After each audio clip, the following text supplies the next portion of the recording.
Olá, meu querido, minha querida, a paz do Senhor, paz do grande mestre, linda Evânia, seja bem-vinda, paz para você, irmã Maria, seja bem-vinda, obrigada por estar aqui.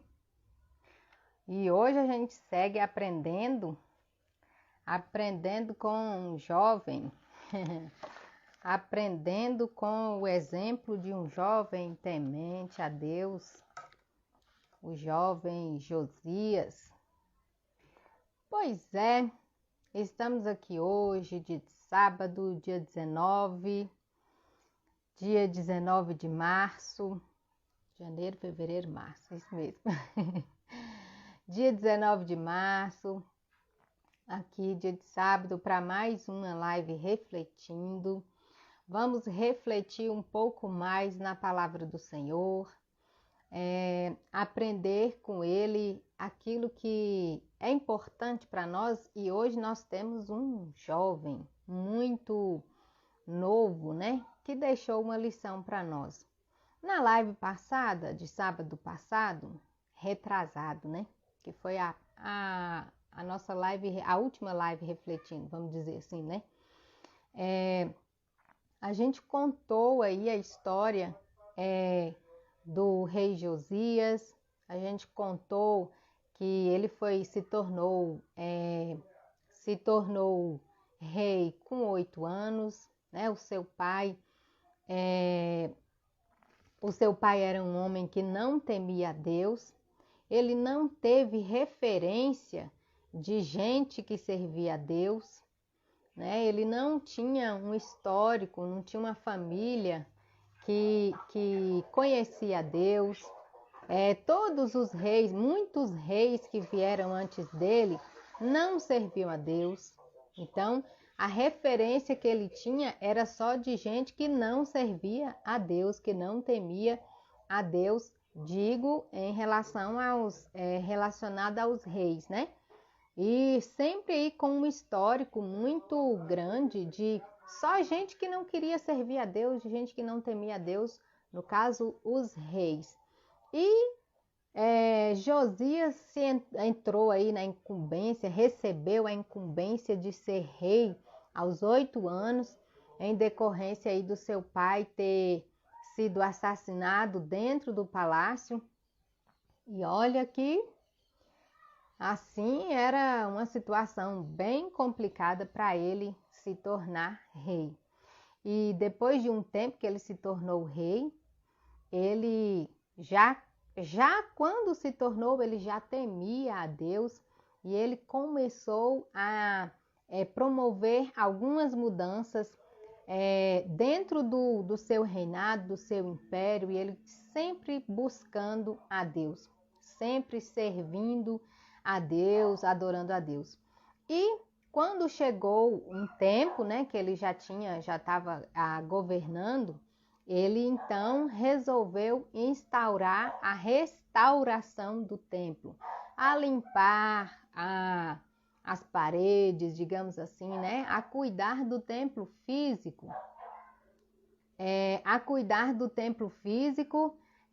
para restaurar o espaço do templo mesmo.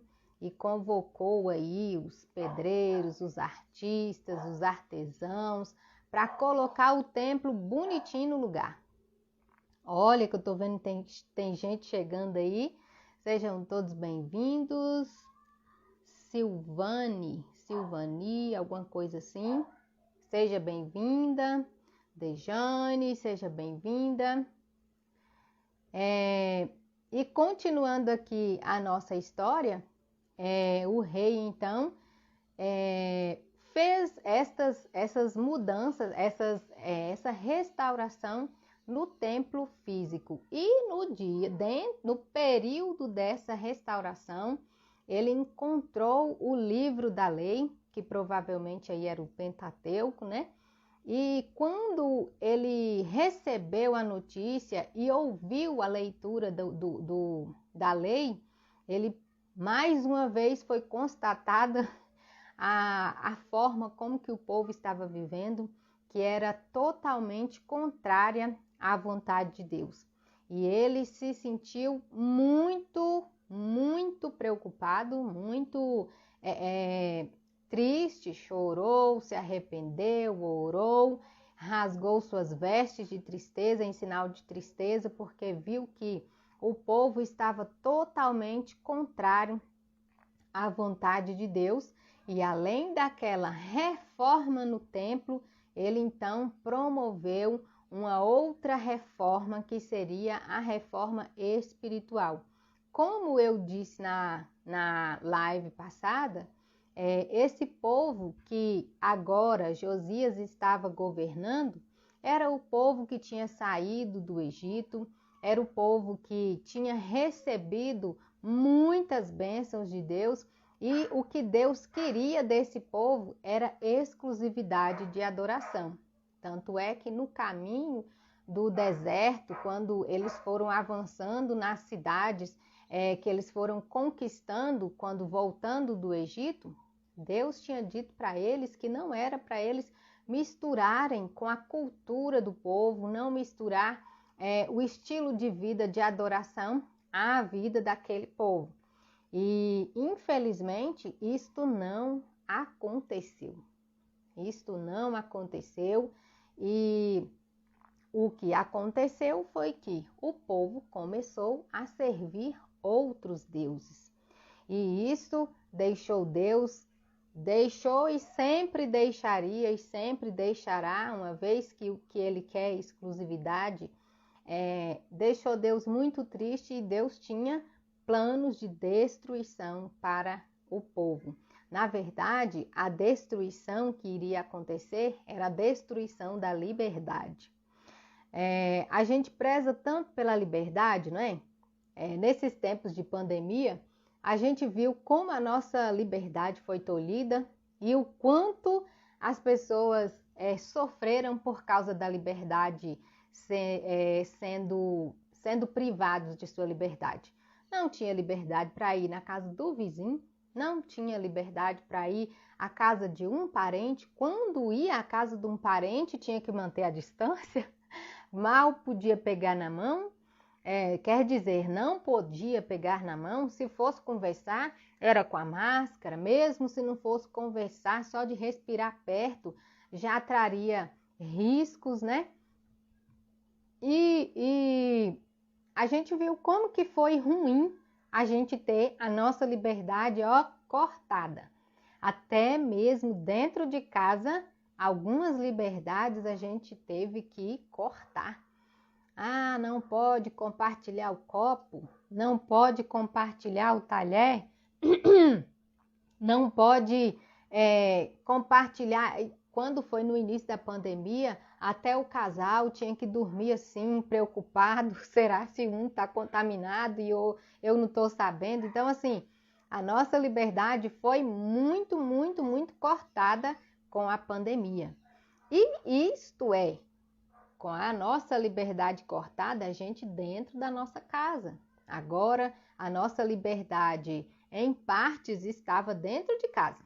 Se tivesse em casa, ficou aí a cultura, né? A cultura não, o lema do fique em casa, porque em casa tinha segurança, né? Se ficasse em casa o tempo todo, não saindo para não se contaminar, então estaria aí mais seguro. E até que chegou um tempo que a gente fez o quê? Se cansou. A gente cansou dessa liberdade tolhida. Eu não quero saber dessa máscara, não. Essa máscara afogando, sufocando a gente. Quando foi no começo, que a gente não estava adaptado ainda com a máscara, a gente ficava sufocando. Eu que, por exemplo, uso óculos, a gente colocava a máscara, tinha que apertar bem aqui assim, para o ar quente não passar para o óculos e fumaçar o óculos todo, embaçar, era uma confusão. Aqui no DF agora está liberado, não é mais obrigatório o uso de máscaras, acho que até em lugares fechados. Agora não é mais proibido, não é mais obrigatório. Mas o povo ficou com tanto medo que agora o decreto que pode não usar máscara, não precisa usar máscara, mas o povo ainda continua inseguro, né? E usa. Muita gente ainda a gente vê usando as máscaras, porque ainda teme por esta liberdade que pode trazer algum prejuízo. E o que Deus prometeu para o povo era isso. Se vocês me obedecerem, se vocês me temerem, olha só, eu tenho muita coisa para oferecer a vocês. Na live passada a gente falou que quando Salomão construiu o templo, Deus tinha provisão de toda sorte para o povo. Era ele que controlava todas as bênçãos, era ele que enviava todas as bênçãos para o povo. Quando tinha no deserto, por exemplo, Deus era a provisão diária. Deus tinha provisão diária para o povo no deserto. Era maná todo dia.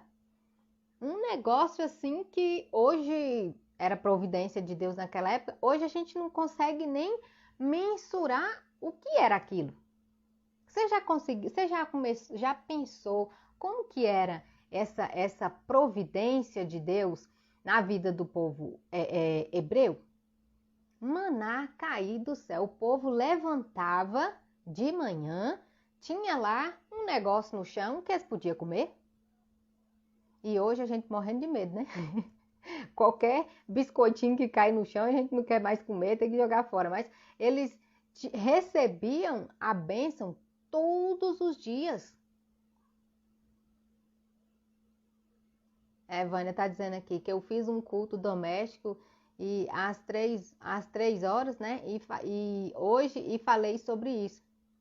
Exatamente sobre a liberdade ou sobre a provisão de Deus para o povo no deserto. Então, a gente não consegue nem mensurar tão bem, com tanta clareza, como que era essa provisão de Deus, do tanto que ela era específica, né? Uma água que era amarga, agora se tornou doce, a provisão, né? A provisão que Deus trazia para o povo no deserto. Era assim, uma presença tão constante e tão perceptível quando o povo saiu do Egito, que vinha os egípcios atrás, o exército de Faraó vinha atrás, a nuvem que estava fazendo a proteção do povo ficou no meio, fazendo com que o povo, com que o exército não enxergasse direito o povo. Falou, se quiser matar o povo, tem que passar por cima do meu cadáver. Mais ou menos assim, né? E assim, toda a provisão que o povo precisava, Deus tinha. Então, Deus tinha segurança, Deus tinha alimento. Alimento foi um negócio que preocupou no período da pandemia, que tinha gente estocando comida, né? Tinha gente que tinha que ir ao mercado e comprar para não sei quanto tempo, porque não podia sair. Porque, na verdade, é de se preocupar. Se você não tem comida em casa, realmente é de se preocupar. Então, Deus tinha comida, tinha proteção contra os inimigos. Porque quando o inimigo vinha, Deus entrava era na frente. Não mexe com o meu bichinho, o bichinho de Jacó. E água, o povo tinha comida, tinha um clima favorável, porque Deus era quem aquecia e esfriava o deserto, a temperatura para ficar agradável. Quando o povo adoeceu, quando o povo adoeceu no deserto, né, que teve aquela praga lá, Deus usou um negócio totalmente assim, para mim, para você hoje, totalmente estranho para aquela época.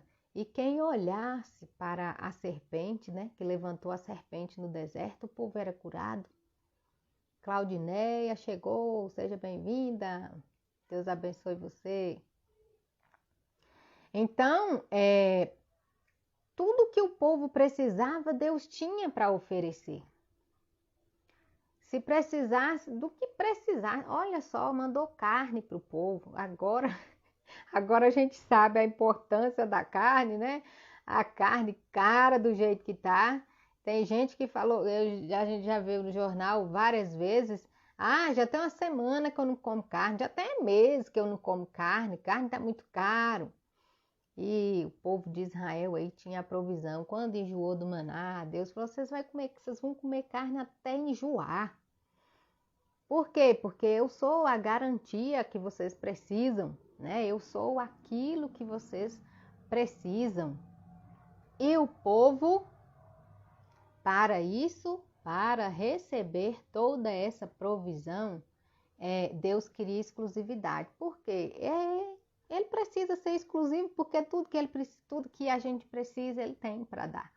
Então, não precisa de algo mais, um Deus a mais, né? Porque como diz mesmo as escrituras, que ninguém consegue servir a mais de um senhor, né? Não consegue servir a dois senhores, porque se servir, vai amar mais um do que outro, vai amar mais a um do que outro, então tem que amar mesmo, somente o Senhor. E o povo de Israel estava aí nessa situação, né? Nessa condição de servindo a mais de um Senhor. Na verdade, parece que não estava nem servindo a Deus de verdade. Por isso, né, estava tendo aquela confusão aí. Eu vou fazer uma coisa aqui, só um instantinho.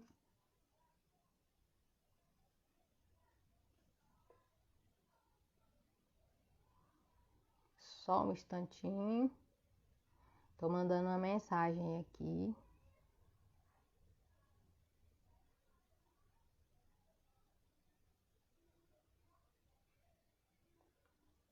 E aí, você já convidou alguém para aprender um pouco mais aqui hoje? Se você não convidou, eu vou te dar um tempinho aí para você convidar alguém. Para convidar mais alguém para participar aqui conosco. Estou recebendo uma ligação. Estou recebendo a ligação aqui. Tá bom. Pastor Aragão, seja bem-vindo. Muito obrigada por estar aqui. Que Deus continue abençoando a sua pessoa. Eu tô dando um tempinho aí para você convidar mais alguém. Enquanto isso, eu vou dando aqui os recados, vou dando aqui os avisos. E é o seguinte, todo sábado, às 18 horas, eu estou aqui no Prof.Jaque 2022 para uma live que tem por título assim, Refletindo. E eu trouxe essa reflexão. Pois é, né, irmã Maria? É assim mesmo, Maria.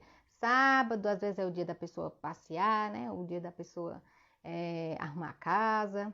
E às vezes esquece. Mas vamos convidando aí que quem chegar é bem-vindo. Ou pelo menos ela vai ficar sabendo que teve essa live. E quem sabe assiste depois, tá bom? Então, como eu estava dizendo, todo sábado às 18 horas eu tenho essa live aqui que eu trago algum tema de reflexão para a gente aprender um pouco mais da palavra de Deus. E eu estou aí com esta série aí sobre Josias, que a gente começou no sábado retrasado. E hoje a gente tem a continuação desta série. na live passada, a gente contou a história de Josias.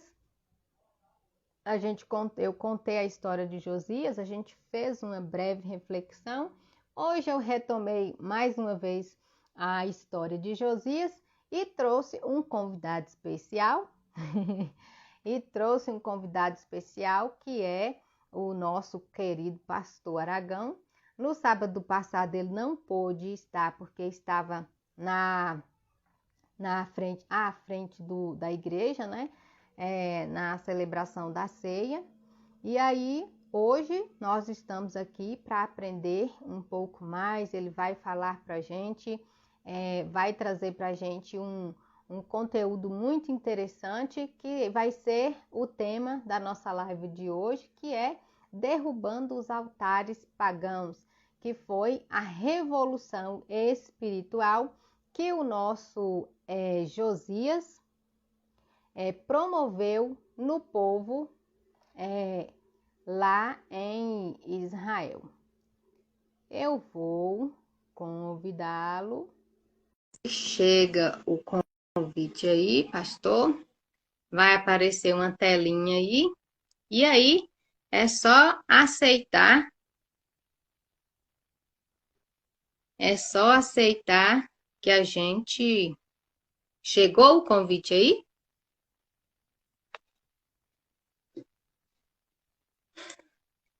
Só apertar a tarjazinha azul, que aí logo o senhor aparece aí. Aí. Foi, né? Foi. Perfeito. Agora só tá precisando. Sua câmera não tá virada, não? Ah, verdade. É só É apertar verdade. esse círculozinho assim, que aí Pronto. vira a câmera. Aí, a paz do Senhor agora Ok. visivelmente. Dá para me ver direito aí? Tá dando para ver. Perfeito. Tudo bem. Pois, desde já, muito obrigada por aceitar o convite. Para mim está sendo uma honra, uma satisfação muito, muito, muito grande. Igualmente. E muito obrigada mesmo. O nosso pastor Aragão está ali à frente da nossa igreja como segundo pastor, né? E é um grande teólogo e tem nos ensinado muito ali, principalmente nas sextas-feiras, né? Tá ali sempre com conteúdo. E ele tá animado, que eu acho que ele quer ensinar a Bíblia todinha num ano só, né? E tem trazido muito conteúdo abençoador para nós. E eu pedi para ele falar com a gente aqui na nossa live refletindo e a nossa série Josias. E o senhor está com a palavra? Deixe-me ver. Acho que a gente tem uns 30 minutos, tá? Sim. Porque no Instagram, se a gente conversar demais, deu uma hora, ele desliga na É, cara da gente. é E verdade. aí a gente fica sem graça e não termina, né? Mas tá Perfeito. bom, o senhor pode ficar à vontade, ó. Quem tá Perfeito. chegando, Veré chegou, ó, de lá de Minas Gerais. A gente tem aqui, ó, Pastor Aragão. Tem Certo. gente de Minas Gerais, tem gente do Tocantins, tem nós aqui do DF, Certo. e tá aqui um grupo abençoado. E o senhor tem a liberdade aí, fica à vontade para falar com a gente sobre aí essa revolução espiritual que Josias promoveu lá no Reino de Judá. E Perfeito. tem de Belo Horizonte aí também, né? Belo Horizonte, ó, que maravilha, né? Muito É. bem. Paz do Senhor para todos. Muito bem. É, para nós começarmos até chegar a Josias, primeiro nós temos que ver a questão do contexto, né? O povo de Israel, quando eles estavam no Egito, eles já tiveram um grande contato com a questão da idolatria, que no caso aí os deuses do Egito, né? E quando eles saíram do Egito, nós temos que ver algo muito interessante. Até Josias, irmã professora Jaqueline, nós temos 3 gerações, né? Nós temos a geração do Egito, aquela que saiu do Egito. Essa geração que saiu do Egito, eles, na verdade, não conheceram a Deus. Tiveram a oportunidade de conhecer a Deus. E eles não o conheceram. A segunda geração foi a geração que nasceu no deserto. Essa geração, elas conheceram a Deus.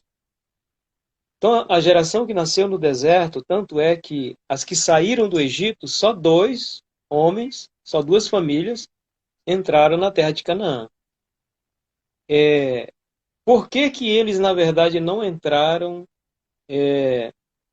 na terra de Canaã? Exatamente por conta dessa questão de oscilação de fé. Quando eles estavam em apuros, Deus provia água, alimento. Aí, nesse momento, nesse pequeno espaço de experiência, eles realmente, digamos assim, demonstravam-se alguém que tivesse fé e cresce realmente no Yahvé. Só que quando vinham as provações, eles mostravam que não estavam firmes. E tanto é que o próprio Deus se irou tanto com essa geração que matou todos no deserto. A geração que morreu no deserto foi a geração que saiu do Egito. Agora, a geração que nasceu no deserto, esses conheceram a Deus. Tanto é que quando eles passaram o Jordão, que entraram na terra de fato, na terra da Palestina, Josué teve que fazer a Páscoa, celebrar a primeira Páscoa já na terra de Canaã, na terra da conquista. Eles tiveram que fazer um voto com o Senhor. Eles foram circuncidados, não é? Teve todo um processo para eles participarem daquela cerimônia tão esperada, que só aconteceu uma vez, aliás, 2 vezes, quando eles saíram do Egito naquela noite, no Monte Sinai, e agora na terra de Canaã. Então veja bem, essa geração que conheceu o Senhor no Egito, no deserto, essa geração ela vem até Josué. Isso nós vamos ver no livro dos Juízes. Então, quando essa geração, quando Josué morre, que surge o período dos juízes, a própria narrativa do livro de Juízes diz o seguinte, que uma nova geração veio, a terceira geração. E a Bíblia diz assim, essa geração não conhecer o Senhor. Então, sempre foi assim. Deus advertindo, olha, quando vocês entrarem na terra da conquista, lá vocês não podem se misturar com aquela geração, que é a geração da idolatria, dos deuses estranhos. Então vocês não devem se misturar com essa gente. Eles foram advertidos por diversas vezes. Mas aí surge, no período dos juízes, surge os conquistadores. Aí você tem Otiniel, você tem Jefté, que são os libertadores mais conhecidos. Você tem Sansão, e você tem o próprio profeta Samuel.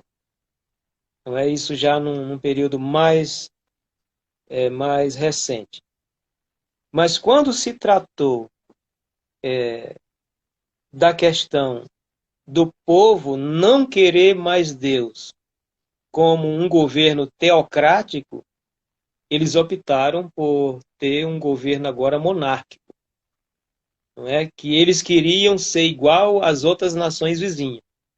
Então, partindo desse pressuposto de que eles queriam um governo igual às nações vizinhas, logo também, por isso que é a questão de Deus não queria que eles fossem assim.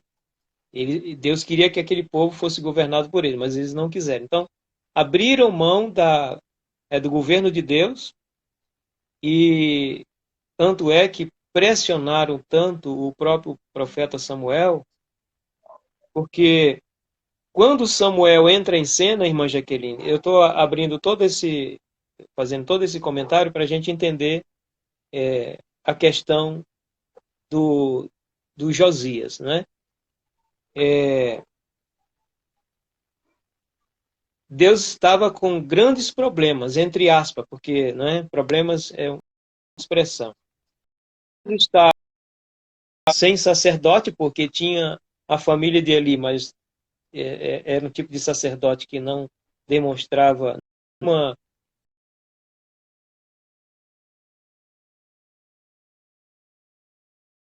contrário, os filhos dele faziam